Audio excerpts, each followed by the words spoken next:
That's what our capital is. And some of us have been called to be business people. Some of us have been called to be ministers. Some of us have been called to be doctors, social workers, etc.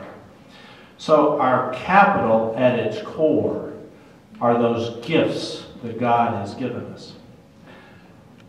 Another great metric is time. We all have the same time, the same number of hours in a week. And so you can think about it as I have this many hours, how am I investing it? And it's not money that's at the core. Money is another counting device about how we spend, how we give importance to our ministry, our gifts.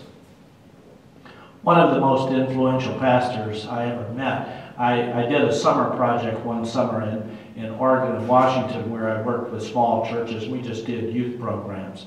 And we traveled from church to church. And so we had one pastor who I was really impressed with. He was very thoughtful. He was very engaging. And I said, so Pastor, what do we need in this part of the world to expand the gospel? Do we need more pastors? And he said, we need more lay people. He said, we need lay people who will teach Sunday school, who will run youth programs, who will give their money to support the ministry. He said, if the church is going to grow here in this community, we need more committed lay people. And so I think that gets back to gifts. And we need to acknowledge everyone's gifts. And sometimes people don't volunteer, people don't get involved because they don't realize their own gifts. And so they're sheepish about using them. And I think one of the qualities of a great manager in a business is he or she identifies the gifts in their employees that sometimes the employees don't see themselves. And they say, I think you have this gift, now we need to train you. We need to let you practice. We need to draw it out of you and equip you for the saints. Right? So I think this is, your comments are just right on. I would challenge you to reflect on the point of what is your capital. Your capital are your gifts and the hours you have every day. How will you invest them for the Lord's calling?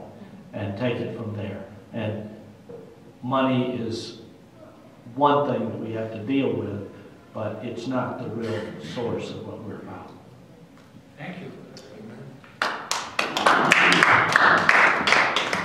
Thank you, Hill. I really appreciate, and I think on behalf of all of us, we want to say thank you for your challenging us in many important areas. I think I'm with Brianna. There's many of us who struggle with the question because we have a schizophrenic relationship with money. This is what our theologies have taught us. That is what our seminaries have taught us. So we have to get beyond some of that, and I think we probably have a lot of unlearning to do and relearning to do. We will try to, unfold this question over the next day and a half now. But I appreciate your being with us, and I appreciate everybody being with us and participating in this dialogue. Now we shall take a lunch break. Yes, and my esteemed colleagues Angela and Swati have got it all ready for us. Is there anything we need to know other than what's obvious?